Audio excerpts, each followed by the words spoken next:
할렐루야. 읽은 본문의 말씀을 중심으로 해서 하나님의 사인이라고 하는 제목으로 하나님 말씀 증거하도록 하겠습니다. 사무엘상 우리가 읽은 14장은 13장에 이어지는 이 블레셋과의 전투에서 어떻게 이스라엘 백성들이 이 전투에서 승리할 수 있었는가 하는 그 과정을 우리에게 잘 보여주고 있는 부분입니다. 그 승리의 주역 누구라고 했죠? 사울의 아들 요나단이라고 했습니다. 요나단 한 사람의 헌신, 그리고 그와 함께했던 무기 든 종 부하 한 사람, 그 두 사람이 적진에 믿음 가지고 뛰어 올라 들어가다가 큰 승리를 이루게 될 수밖에 없는, 전세가 역전되는 그런 은혜가 나타날 수밖에 없었다.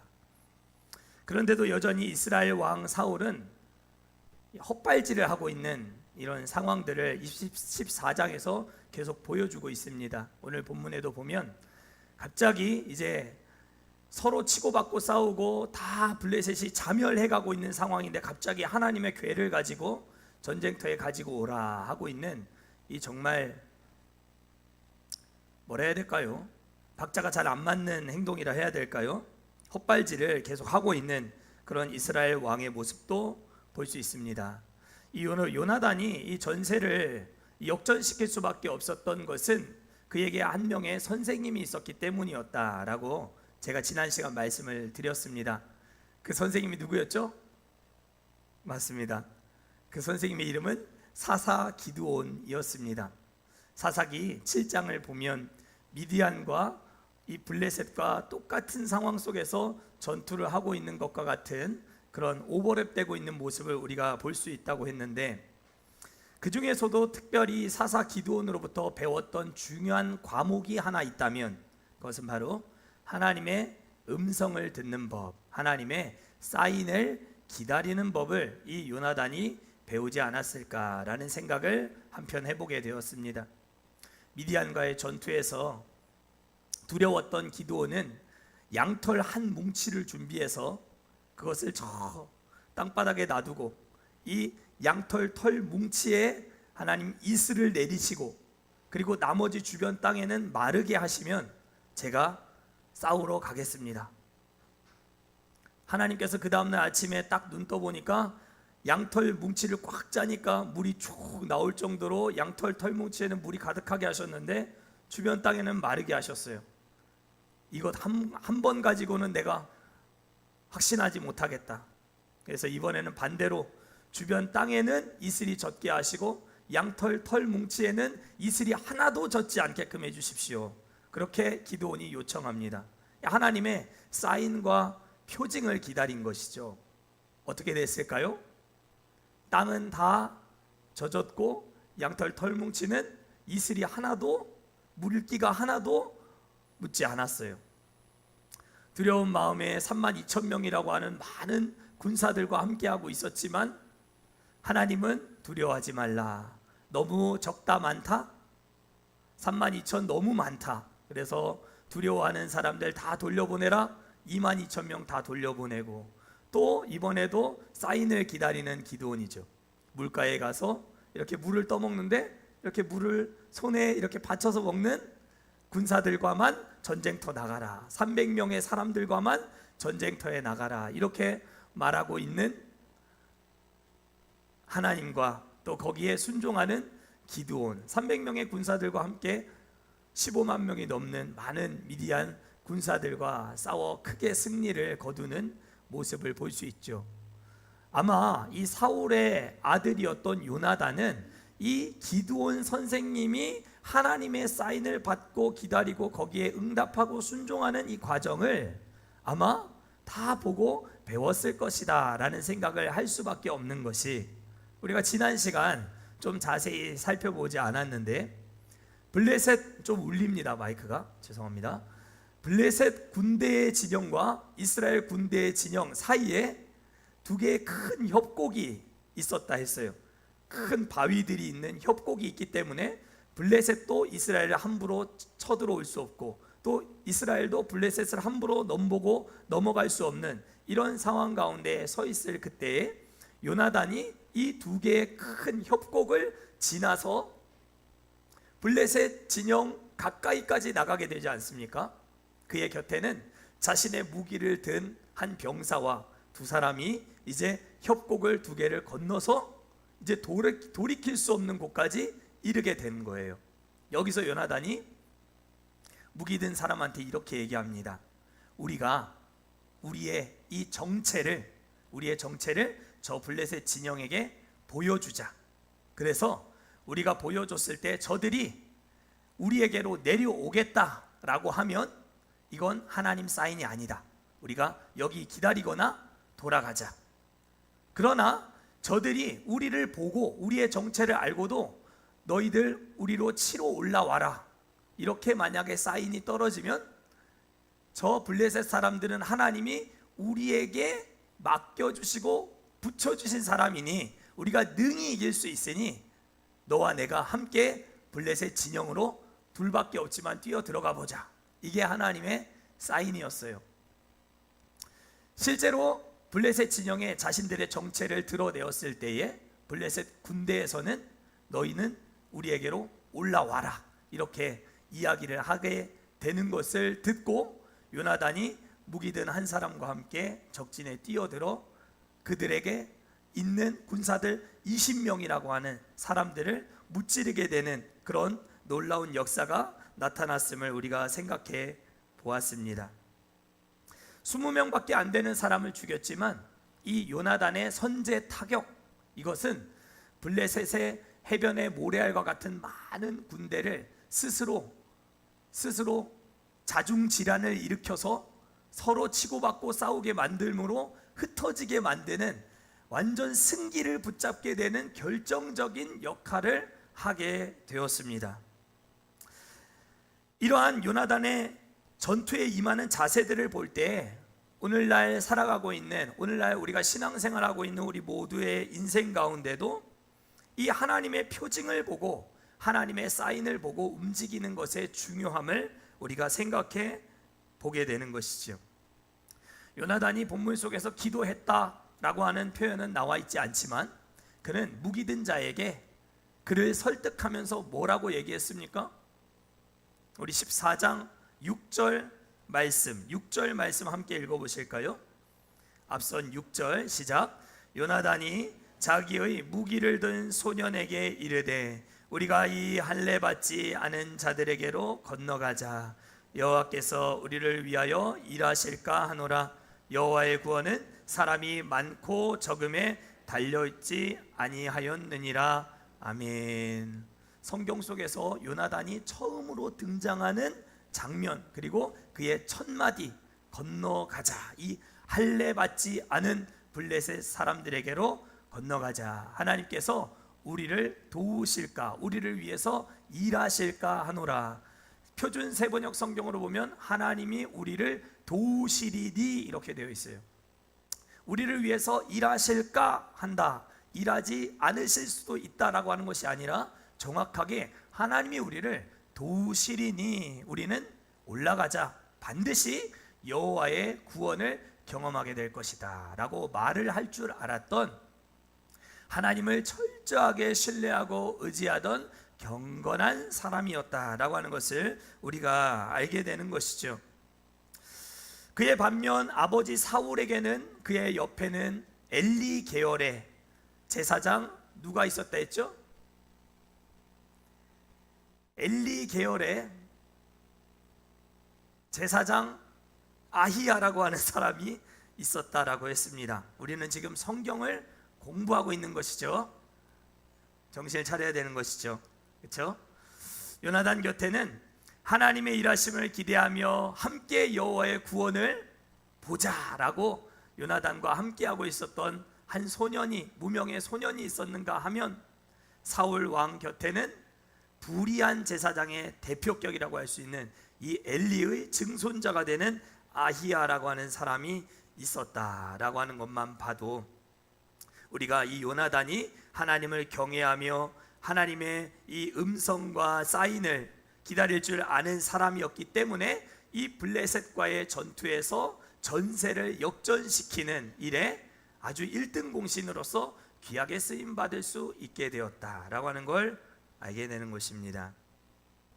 하나님의 결제가 떨어질 때까지 인내하고 기다리고 그의 사인을 받고 움직이는 삶이 참으로 복된 인생인 줄 믿습니다. 직장 생활을 하다 보면 상부의 보고가 제대로 잘 이루어지지 않은 상황에서 독단적으로 행동하는 부하 직원을 우리 회사에서는 절대로 달갑게 여기지 않습니다. 그는 책임을 질 수 있는 사람도 아니고 그럴 만한 위치의 직급도 아닌데 보고 체계를 다 무시하고, 쉽게 말해서 상사를 다 패싱, 다 제끼고 제멋대로 행동하면 어느 회사가 그를 지지해 줄 수 있겠습니까? 당장에 권고사직을 당하게 될 것입니다. 아무리 하고 싶은 프로젝트, 회사 안에서 자신이 하고 싶은 기획안이 있다 할지라도 그러한 내용들은 상부에 잘 보고가 된 이후에 움직여줘야만, 진행시켜 해봐 이런 말이 떨어져야만 그 안에서, 그 범위 안에서 자유롭게 무엇이든지 시도해 볼 수 있게 되는 것이죠. 중요한 것은 진행시켜봐 라고 하는 이 하나님의 말 한마디가 중요하더라는 것입니다. 어디 직장생활만 그렇겠습니까? 우리 신앙생활도 마찬가지라는 것입니다. 이런 보고체계가 너무나도 중요한 거예요. 지난 주일날 꿈사랑 뉴스 중고등부 아이들과 함께 하나님의 말씀을 나누면서 이제 지성소의 휘장을 갈라놓으신 누가복음 23장의 말씀을 가지고 우리 아이들과 말씀을 나누었는데요, 지성소의 휘장은 우리가 알기로 그냥 얇은 천조가리 하나 이렇게 달려 있었겠구나 생각을 할 수 있지만 이 휘장의 재질이 여러분들 무엇인지를 정확하게 아셔야 돼요. 파란색, 붉은색, 자색, 그리고 가늘게 꼰 흰색 배실로 아주 견고하게 짜서, 역사가 요세푸스의 기록에 따를 것 같으면 그 휘장의 두께가 약 10cm 정도 됐다. 휘장의 천의 두께가 10cm. 그 다는 것도 어렵지 않았겠습니까? 얼마나 견고하게 짠, 그래서 함부로 들어갈 수도 없고 함부로 열어볼 수도 없게끔 아주 견고하게 휘장을 하나님은 만들어 놓으라, 그렇게 이야기를 하셨던 거예요. 그래서 그 당시에 가장 힘이 센 황소가 내 귀퉁이에서 이 휘장의 천을 잡아 당겨도 절대로 찢어지지 않는, 그것이 바로 휘장이었다라고 역사는 말하고 있어요.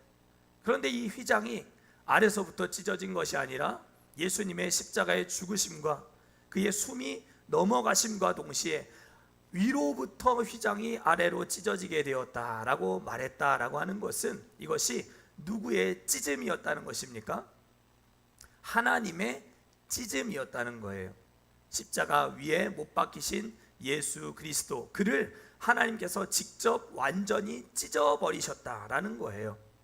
왜 그런가? 히브리서 10장을 보면 이 휘장이 곧 예수 그리스도의 육체를 의미한다라고 말하고 있기 때문에 휘장을 찢으신 사건은 곧 우리를 향한 인류의 모든 죄악을 하나님께서 직접 자신의 손으로 찢어 놓으심으로 말미암아 그 안에 있는 지성소 은혜의 보좌 안으로 누구든지 죄를 가지고 있다 할지라도 1년에 단 한 번 대제사장만 들어갈 수 있는 그 지성소에 죄인들이라 할지라도, 죄를 가진 사람이라도 누구라도 하나님 앞에 들어갈 수 있도록 하나님이 길을 열어놓으셨다. 따라합시다. 새롭고 산 길. 그 새롭고 산 길이 되신 예수 그리스도로 말미암아 우리는 하나님 앞으로 직접 나아갈 수 있게 되었다라고 하는 것을 성경이 말해주고 있다는 거예요. 그래서 하나님의 음성은 목회자만 듣는 게 아니에요. 여러분들도 얼마든지 하나님 앞에 나가면 하나님께서 여러분들에게 직접 말씀하세요. 그것이 개신교예요. 천주교회는 지금도 사제를 통해서 우리의 죄사함을 받을 수 있다. 사제에게 가서 죄를 고백해야만 죄를 용서받을 수 있다. 누군가 매개체를 두고 신앙생활을 하는 것이죠. 사제를 통하지 않으면 예배도 이루어지지 않고, 사제를 통하지 않으면 하나님의 은혜도 임하지 않는다. 이게 천주교거든요. 그러나 개신교는 달라요. 여러분들이 얼마든지 하나님의 은혜를 사모하고 하나님의 사인을 기다리고 하나님의 표징이 나타나기를 인내하고 참고 바라고 있으면 하나님은 언젠가 여러분들에게 어떠한 방식으로든 말씀하시고 깨닫게 하셔서 그 사인을 보게 해주심으로 확신 가운데 신앙생활을 해나갈 수 있도록 해주신다는 거예요. 신앙생활을 하다 보면 여러분들 이리저리 흔들리는 때 있지요. 어려울 때 있지요. 기도하면서 하나님의 표징을 기다리세요. 양털 뭉치에 이슬이 맺힐 것인가, 아니면 땅바닥에 이슬이 젖게 할 것인가, 물을 이렇게 마시게 하셔서 300명만 남더라도 미디안 군대를 이기게 하실 것인가, 저들이 내려오게 할 것인가, 아니면 올라오라고 할 것인가, 하나님의 사인을 기다리고 그대로 딱 결제가 떨어지면 확신을 갖고 움직일 때 우리의 신앙생활은 흔들리지 않는 신앙생활이 가능할 수 있더라 하는 것입니다. 하나님은 기드온과 요나단의 삶 속에 여러 가지 표징을 사인을 보여주심으로 역사하신 방식 그대로 오늘 우리의 삶 가운데도, 우리의 기도 가운데도 여전히 똑같은 방식으로 응답하시고 역사하시는 줄 믿으실 수 있기를 주의 이름으로 축원합니다. 하나님의 사인을 기다리십시오. 하나님의 사인을, 하나님의 결제를 기다리십시오. 서울 송파구에 주님의 교회라고 하는 교회가 지금도 있습니다. 이 교회 아주 오래전에 목회를 하셨던 이재철이라고 하는 목사님이 하셨던 간증의 내용입니다. 목사님이 1997년 8월 괌에 가족들과 함께 가야 할 일이 있으셨다고 합니다.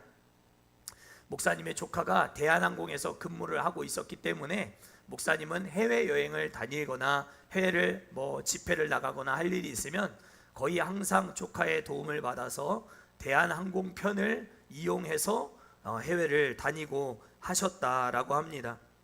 그런데 마침 1997년 8월 5일 괌으로 가는 비행기는 만석이 되어서 도저히 대한항공을 탑승할 수 없는 그런 상황이 되었다고 해요. 그럼에도 불구하고 웨이팅을 걸어놓고 내 가족의 이름을 올려놓고 그 항공편에 혹시 자리가 나지는 않을까 일주일 전까지 기다렸다고 합니다. 그런데 일주일이 지나도 이 좌석이 나오질 않는 거예요. 그래서 도저히 안 되겠다 싶어서 그날 8월 5일 저녁에 출발하는 이 항공편 대한항공이 있고 20분 후에 또 아시아나 항공편이 마침 있어서 이번에는 아시아나 항공을 타야 되겠다라고 생각하고 일주일 전에 아무 연락이 없어서 티켓팅을 했다고 해요.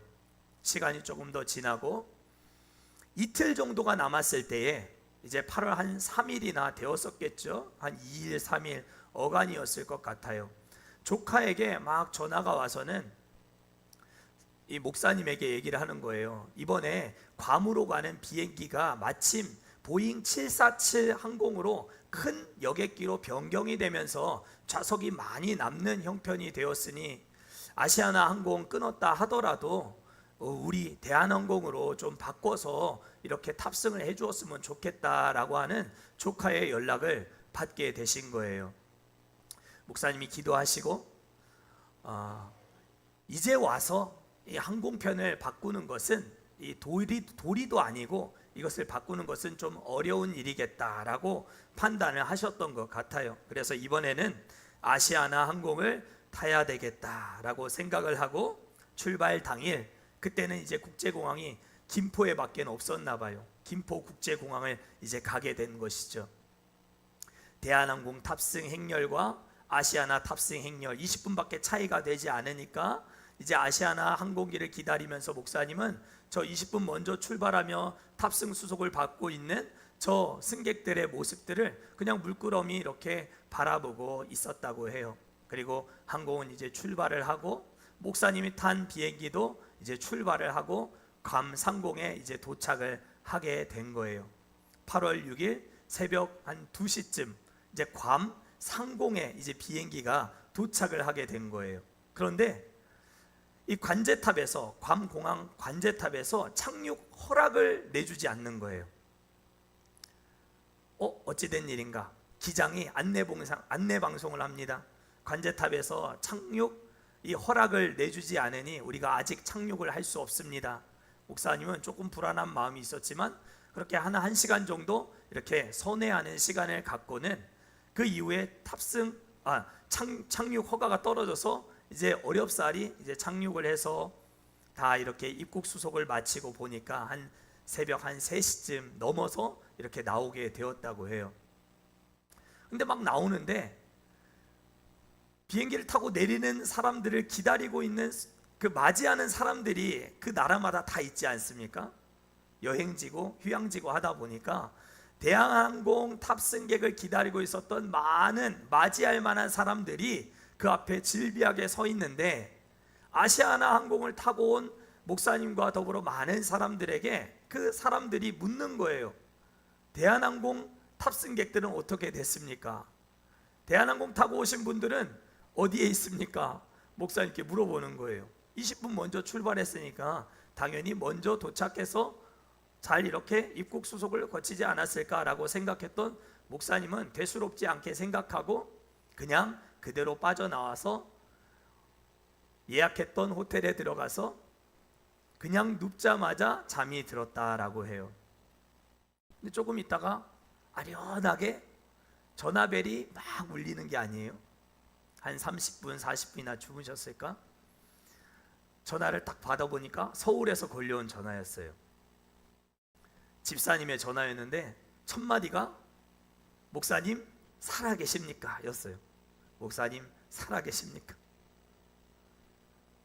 자초지종을 들어보니까 대한항공이 괌 상공에서 먼저 출발했던 대한항공 항공편이 그대로 우도라고 하는 지역으로 추락을 하고 말았다라고 하는 소식을 듣게 된 거였습니다. 목사님이 그 모든 자초지종을 듣고 그 집사님의 설명을 듣고 또 모든 이 과정들을 생각해 보았을 때 아까 그 비행기의 착륙 허가가 떨어지지 않을 수 있었던 그 이유가 무엇이었는가 하는 것을 깨닫게 되었다고 해요. 그날 괌에서 추락한 대한항공 여객기의 총 탑승 인원은 254명이었더라고요. 목사님은 그런 얘기를 안 하셨는데 제가 찾아보니까 그날 254명이 비행기를 타고 있었고 그 중에 살아남은 사람은 불과 26명밖에 되지 않았다고 해요. 나머지 228명은 모두 한국으로 돌아오질 못했다라고 합니다. 목사님은 그날의 기억을 떠올리면 언제나 자신의 삶을 이 모양 저 모양 인도하시고 이끄셔서 아직 남겨놓은 사명과 사역을 위해 자신을 기회를 주시고 자신을 쓰시겠다 하신 이 하나님의 선한 인도하심을 정말 전율하면서 느낄 수밖에 없다라고 고백을 하셨습니다. 어디 목사님에게만 그렇겠습니까? 여기 서 있는 저도 마찬가지입니다. 저도 많은 사람들을 만나고 많은 사역들을 감당하고 와이프와 만나서 결혼을 하고 또 많은 일들을 감당하면서 또 주변의 동역자들과 또 이렇게 통영에 내려와서 여러분들을 한 사람 한 사람 다 만나게 해주신 것도 하나님의 특별한 섭리와 계획과 하나님의 인도하심이 있다라고 고백할 수밖에 없는 것이죠. 기도할 때에 하나님은 우리에게 사람으로도 말씀하세요. 옆에 사람을 붙여주셔서 그 사람의 말을 통해서도 여러분들에게 응답하시는 하나님이시고 자연 현상으로도 여러분들에게 말씀하시고 여러분들의 일을 하는 모든 형편과 처지와 일어나는 모든 일들을 통해서도 여러분들에게 사인을 보내주시고 가르쳐주시는 하나님이신 줄 믿으실 수 있기를 축복합니다. 요나단은 두 사람 그렇게 자신과 함께 했던 그렇게 둘이 올라가서 20명의 사람들만 죽였을 뿐인데 블레셋 전체가 흔들려서 오늘 본문 16절을 보면 이들이 서로 이리저리 흩어지게 되었다. 모래알이 막 흩어지는 거예요. 그것도 얼마나 장엄한 광경이었겠습니까? 하나님은 당신의 뜻을 묻고 구하고 표징을 받고 움직인 요나단 한 사람을 통해서 전세를 역전시키셨을 뿐만 아니라 블레셋 군대를 일망타진하게 하셔서 블레셋 편에 서 있던 자국민들의 마음도 다시 돌이키게 하셨어요. 20절, 21절 말씀이에요. 20절, 21절, 22절 제가 읽겠습니다. 전에 블레셋 사람들과 함께하던 히브리 사람이 사방에서 블레셋 사람들과 함께 진영에 들어왔더니 그들이 돌이켜 사울과 요나단과 함께한 이스라엘 사람들과 합하였고 에브라임 산지에 숨었던 이스라엘 모든 사람도 블레셋 사람들이 도망함을 듣고 싸우러 나와서 그들을 추격하였더라. 동족들이 어려움을 당할 때 동족의 어려움을 뒤로하고 블레셋에게로 도망쳤던 히브리 사람들, 그들이 이 요나단 한 사람의 이 전세를 역전시키는 일들로 말미암아 다시 이스라엘 진영으로 돌아오게 하고 다시 마음을 합하게 만들어서 블레셋을 추격하는 일에 함께하게 해주시는 이 하나님의 반전의 역사를 이 요나단 한 사람을 통해 일으켜 주셨다라고 하는 사실을 오늘 성경이 우리에게 가르쳐주고 있는 것입니다. 중요한 사실은 이렇게 급박한 상황 속에서도 여전히 정신을 차리지 못하고 있는 사울은 우리가 다음 주에도 살펴보겠지만 이제 때 아닌 이 전쟁 중에 금식령을 선포해서 정말 이 계속 헛발질을 하고 있는 이 모습을 보여주고 있어요. 전혀 깨닫지 못하고 홈리와 비느하스와 같이 어리석은 짓을 반복하고 있는 모습을 보여주고 있어요. 우리가 읽은 성경에는 하나님의 궤를 가지고 와라 이렇게 되어 있지만 70인역 성경에는 에봇을 가지고 와라, 제사장의 에봇을 가지고 와라 이렇게 기록이 되어 있어요. 에봇은 우림과 둠밈이라고 하는 것을 이렇게 보관하고 있는 제사장이 입는 옷이잖아요. 그러니까 우림과 둠밈을 통해서 이 계속 사인을 얻어 보려고 하는 이 사울의 모습을 보게 되는 것이죠. 승기를 잡았고 여세를 몰아서 블레셋을 완전히 진멸할 수 있었던 이 상황 속에서도 사울은 여전히 하나님의 궤에 집착하고 있는 어리석은 모습을 보여주고 있는 것입니다. 하나님의 사인을 귀중히 여기지 않고 여전히 사람에게 기대어 살고 있는 사울의 모습이 우리에게는 없기를 주의 이름으로 간절히 축원합니다. 한 사람만 달라지면 됩니다. 한 사람만 새로워지면 교회도 새로워지고 나라도 새로워질 수 있습니다. 문제는 그 한 사람이 나는 아닐 것이다 라고 생각하는 것이 문제입니다. 나는 아니겠지, 나는 절대 아니겠지, 나한테 하시는 얘기는 아니겠지, 옆에 있는 사람에게 하시는 말씀이겠지 라고 생각을 하기 때문에 요나단이 못 되는 것입니다. 사랑하는 성도 여러분, 하나님은 여러분들에게 표징을 보여주시는, 여러분들의 결제판에 사인을 하기를 원하시는 그런 하나님이신 줄 믿을 수 있기를 축복합니다. 프로야구 별로 안 좋아하시겠지만 저는 롯데를 응원하고 있습니다. 롯데 팀이 지금 헤매고 있습니다. 조금 잘하다가 계속 이제 12연패를 하더니만 이제 가을 야구는 이제 끝났다라고 하는 생각을 하게 되는 참으로 안타까운 상황을 맞이하고 있습니다. 서울에 있을 때도 항상 바빠서 진석이와 손잡고 꼭 야구장 한번 가보고 싶었는데 다른 야구장보다도 이 부산의 사직구장, 뜨거운 열기와 이 부산 갈매기라고 하나요? 부산 사나이들의 이 뜨거운 열띤 응원이 있는 이 사직구장을 꼭 한번 가보고 싶었던 마음이 있었는데 올해도 좀 틀린 거 아닌가라는 생각을 해보게 되는데요. 어찌되었든 간에 야구에서 가장 중요한 건 사인이에요. 타자가 정말 중요한 9회 말 투아웃 만루 상황에서 감독이 주는 요 사인에 쳐다보지 않고 지 맘대로 했다가는 아주 팬들의 문매를 아주 두드려 맞게 되어 있습니다.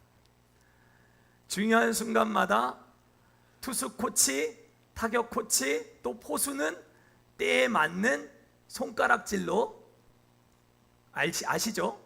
구종을 선택하게 하고 그 구종에 따라서 정확하게 던져주고 타격을 해야만 야구는 이기게 되어 있는 게임이에요.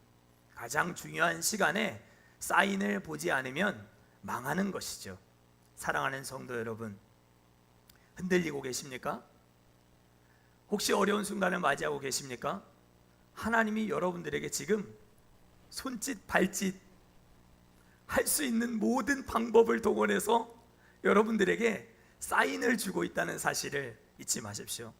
여러분들의 눈이 열려서 하나님의 사인을 보고 이 우리의 눈앞에 펼쳐져 있는 이 영적 전쟁, 이것도 우리가 모두 이기고 승리하는 그런 우리 모두가 될 수 있기를 주의 이름으로 간절히 축원합니다. 우리 함께